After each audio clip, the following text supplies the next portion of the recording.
tokobenga papa Gomer oyo azali moko wa ba superviseur ya réseau Drepano pote akoka koyebisa biso mo ya circonstance ya tina ye tosangani lelo awa. Papa Gomer ozana malo. Merci beaucoup. Chaque année, le réseau a des activités ya koseblisa bana na biso ya mike ya SS bakolo ya SS na ba paro ya bana SS. Yango wana normalement ils le 4 comme le 4 ezali dimanche ba comme belé. Yango wana cordon ya réseau docteur Ange ba to za lelo. Donc lelo to koseblisa bino bana to ça échange de vœux. Bonne année. Bonne année. Bonne année. Bonne année. Et c'est gros na biso batu ya réseau to kuta na bino pato solaka makameteli bana SS baboti ba règle d'or oyo to ponela bango pona kusunga bana SS. Toza lelo na bandeko oyo bandimi koya pe kosunga biso na journée na biso ya lelo na journée d'échange na biso ya lelo. Yango wana tokobenga docteur Mutombo oyo azali spécialiste na makambo etali biko denteur pote akoka koya kopesa biso lisolo ya makambo oyo akosala lelo et puis na makambo oyo etali surtout biko denteur. Voilà, je suis très heureux que vous soyez venus très nombreux comme ça à cette circonstance d'échange de vœux. Nous sommes là pour vous parler de quelques notions d'hygiène bucco-dentaire parce qu'actuellement, on a constaté que les maladies bucco-dentaires sont devenues de plus en plus nombreuses. Elles concernent tout le monde. Mutunyo sazala munoko, mutunyo sazala minu akoki kobele maladie ya munoko. Ezala yo, ezala ngai. Et puis ces maladies-là ont des complications. Ma complication wana ekoki komema tina liwa. Et je vais insister que ma maladie wana complication ezozala mingi et pas ya batu oyo banticorps ezali un peu faible. Et là nous signalons que ça concerne plus aussi les drépanocytaires.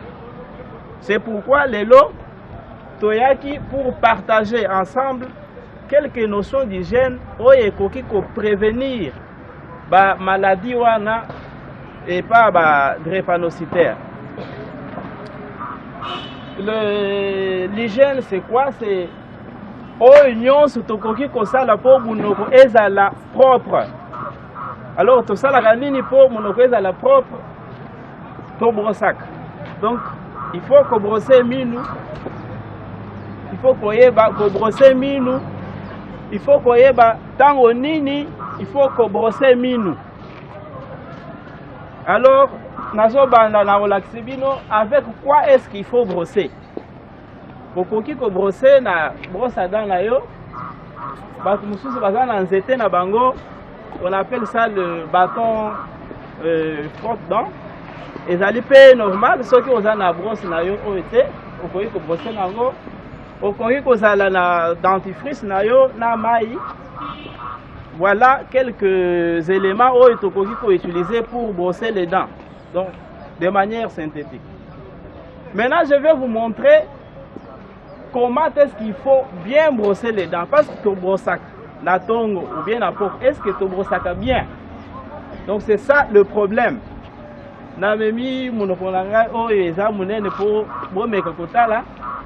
Comment est-ce qu'on va brosser les dents?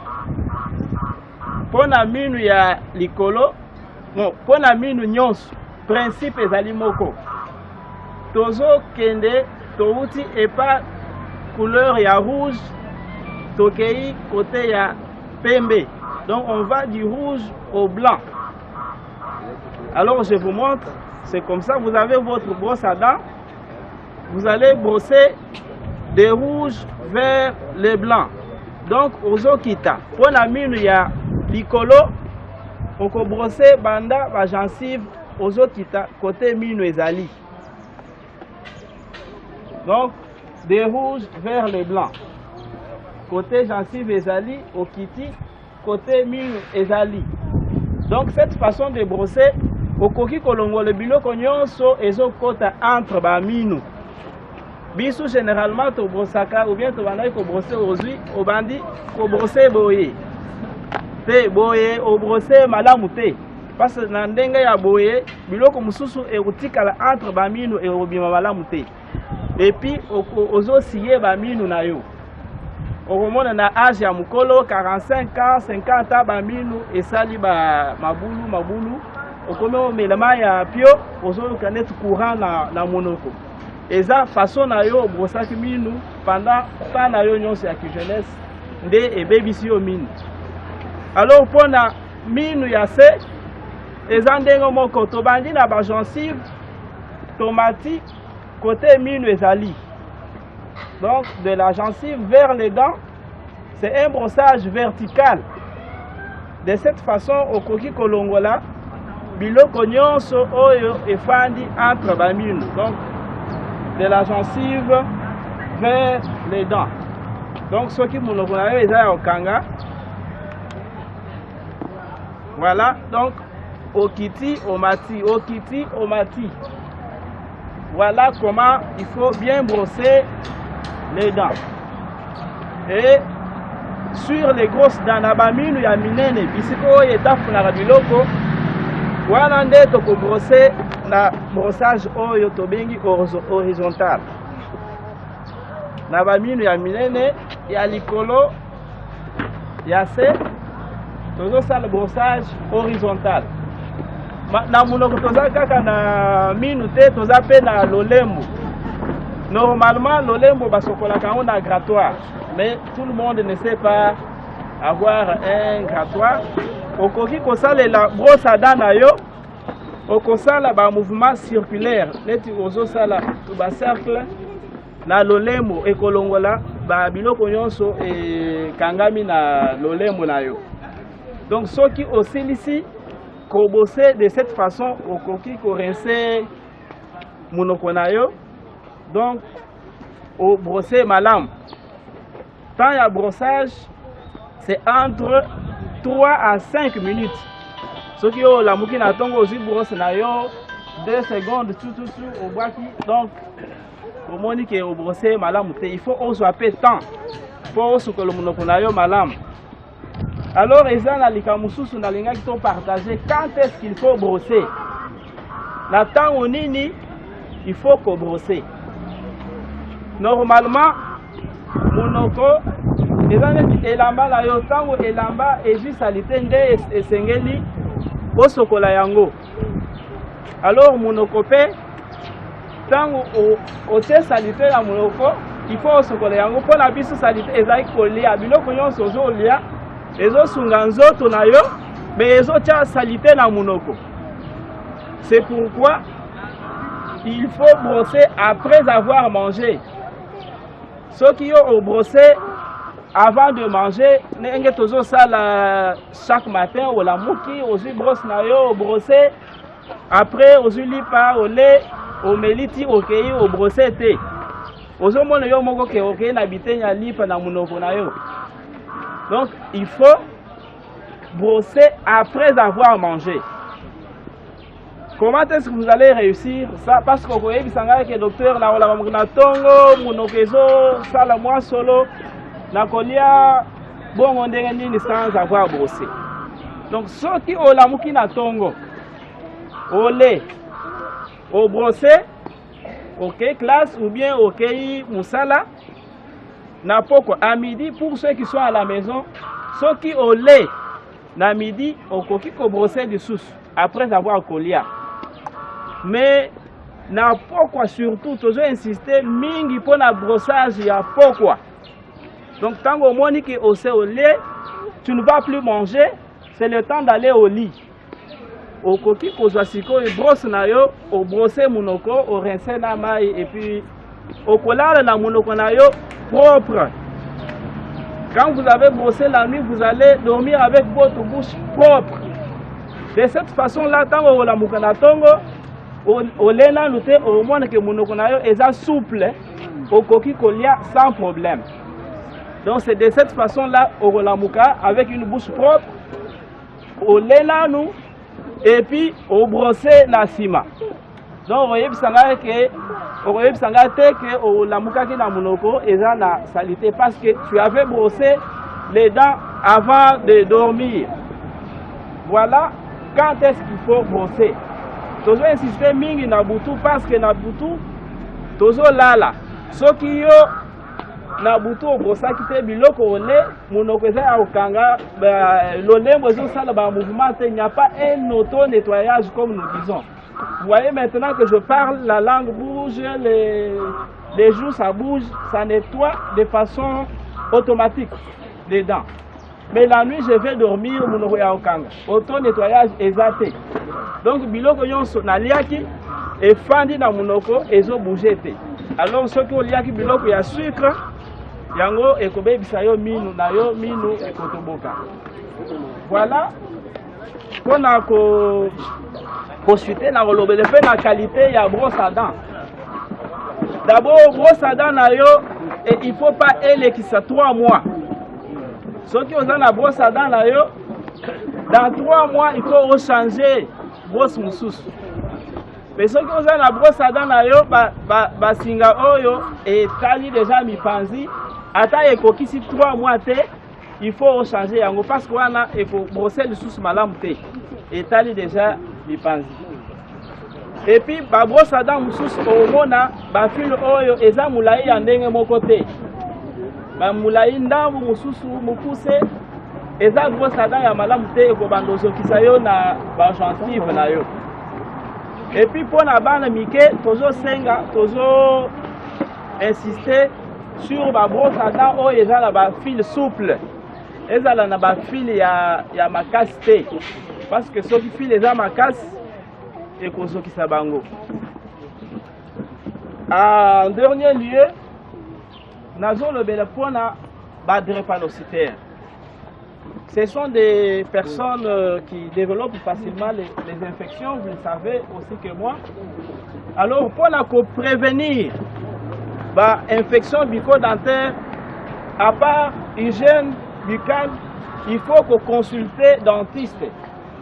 Il faut les parents ou bien encadrer les drépanocytaires. Le drépanocytaire, normalement, l'horaire normal pour tout le monde, c'est 6 mois après.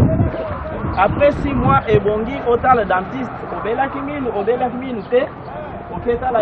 il y a des petites choses à conseiller quelque chose. Mais vu que les drépanocytaires sont un peu plus exposés aux infections, il y a toujours 5 au lieu à 6 mois après, les drépanocytaires à côté qu'il y a même 3 fois l'année et même 4 fois l'année. Voilà, la mokuse, oh il a bon ça qui tout à la bino. Merci Ming.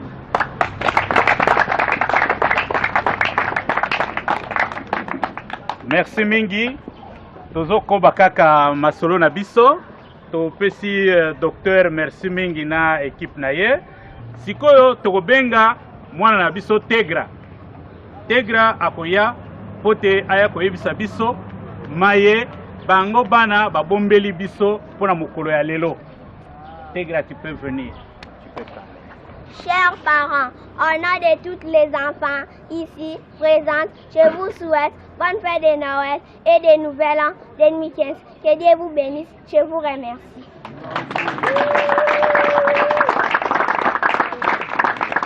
Tokobenga coordonnateur ya réseau, Dr Ange, pote aya kopesa biso passage wana pote tokoka kobanda consultation ya bana na oetali monoko na bango.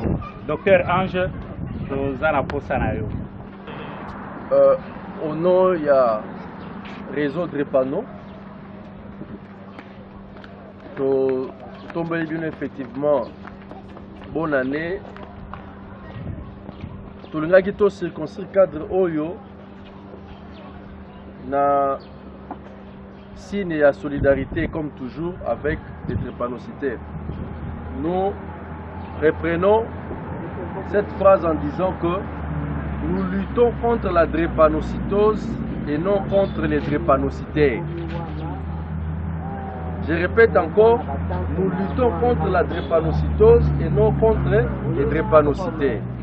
Voilà pourquoi, tout en menant des luttes pour lutter contre cette maladie, nous avons réduire ton bango et kita, nous avons traiter bango comme il se doit. Nous devons être solidaires envers ces gens, envers eux, parce qu'ils n'ont pas voulu avoir cette maladie. Voilà pourquoi tout ce qui est initiative dans le sens, il y a pour améliorer la qualité de vie à bango, nous devons être là. Et je pense que faisant là, tous à la passionnée, il y a pour porter bango secours. Voilà, et l'autre côté, tout le monde makasi yango wana. Et deuxièmement, activité à l'élo, Ezali aussi dans cette même ligne pour dire qu'il faudrait toi apporter bango à tout moment, secours et sourire. Ils sont tout le temps en train de se plaindre de la douleur et ainsi de suite. Il faudra qu'à un certain moment, papa, maman, je vois moi en Europe, ça moi en détente. Pour soyez qu'on distraire yépé, pour abosser un peu de difficulté ou à ce qu'on endure tant ou ceux qui sont à la place, vous allez voir que ça c'est la 3e année. Toujours au salaire. Nous choisissons des lieux où il y a marqué par Yaban.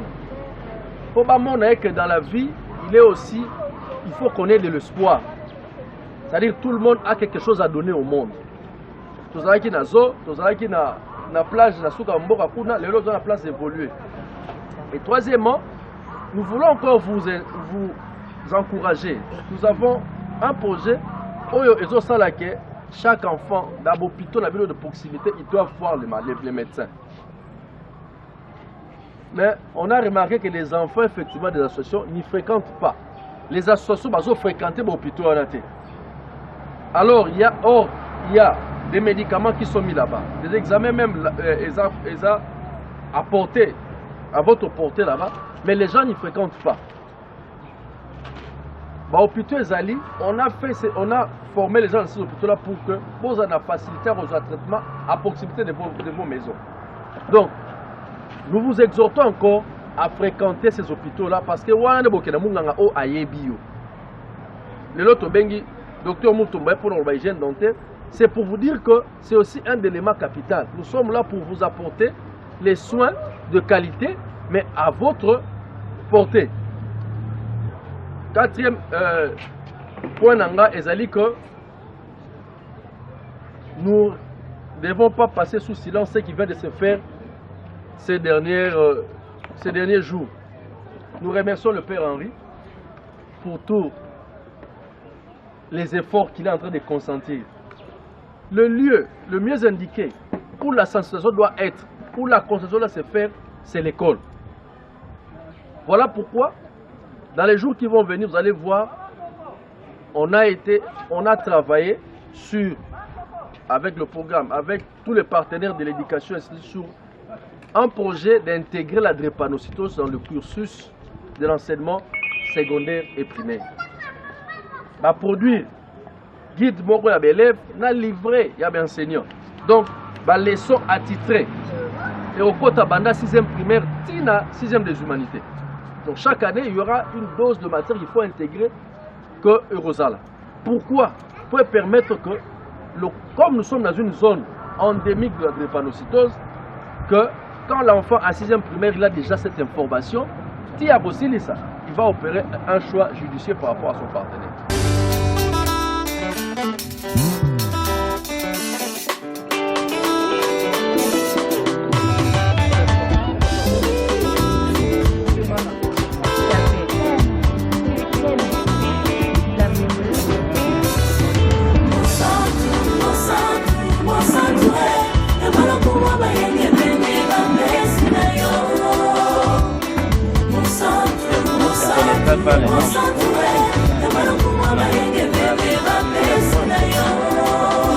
On vous a déjà transféré, vous ne connaissez pas le nom.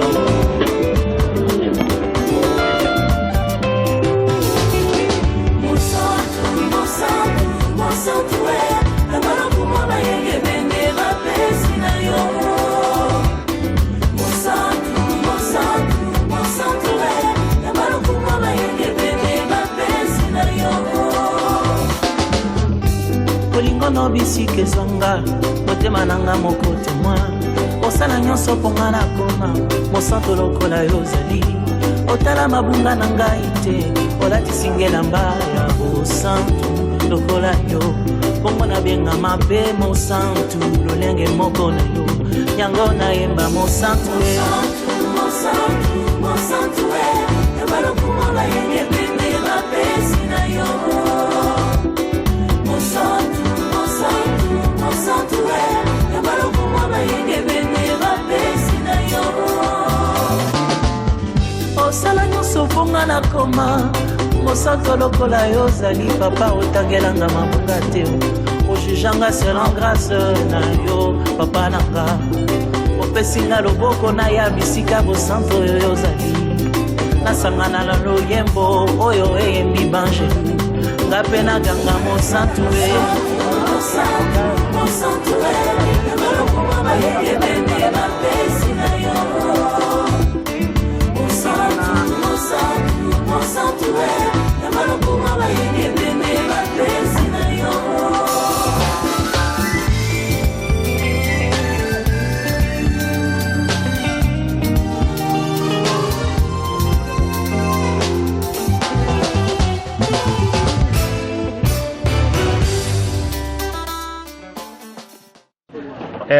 Ezali tirage au sort mwana nyonso akoya atire jeton moko soki jeton ne correspondre na numéro oyo ya poufe na ye donc ya joueur ya kozwa bapesi ye joueur wana donc yango toza koprocéder siko ndenge wana.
Pona mokolo ya lelo journée na biso ya échange de vœux tokomi na suka na banzi bino nyonso bosepelaki et puis boza kosepela ndenge journée na biso eleki yango wana pona kosukisa makambo nyonso lokola tobandaki tokobenga coordonnateur ya réseau Dr Ange po aya kosukisa milulu na biso ya lelo na baparents nyonso bayaki awa totondi bino botondi hein? Merci beaucoup ndenge bondimi ko se déplacer na bana boya na bango et puis va bénéficier na consultation to simbana loboko na loboko to lembana te na biso na bino po to sunga bana hein? Nyonso tolobi awa to capitalizango journal onde tolobi ezaki ke to pesa bana esengo nde nazoma bana bazo seka ba boyi na boza malamu. Alors, rendez-vous dans un bino na ba hôpitaux. Botala hôpital na oyo ya bino ya pembe neza place nini. Na bandela ba hôpitaux o boyi ko kende. Ezali hôpital pédiatrique à Kalembelembe. Hôpital à Kitambo. Hôpital à Sana Selembao. Hôpital ya Roi Baudouin. Hôpital ya Njili à 6. Hôpital ya Matete.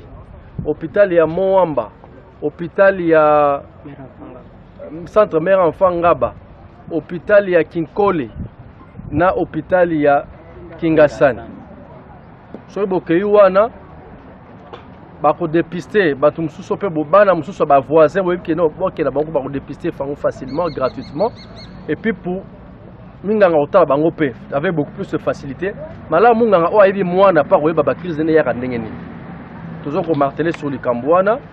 Et ce qui est plus fondamental, c'est que depuis 1 an et demi, j'ai fait des approches de l'éducation nationale pour que la drépanocytose soit au programme, c'est-à-dire au menu de la formation scolaire depuis la première année du secondaire jusqu'à la 6e. Ça, c'est quelque chose qui se veut de nouveau et qui est très facile d'introduire dans les classes parce qu'il y a un cours obligatoire qui s'appelle éducation à la vie, à savoir 1 heure par semaine, donnée par des enseignants qui ont été formés pour pouvoir proposer des instructions concernant pas seulement les maladies, mais l'hygiène générale et le contexte général de l'existence de chaque jeune Congolais.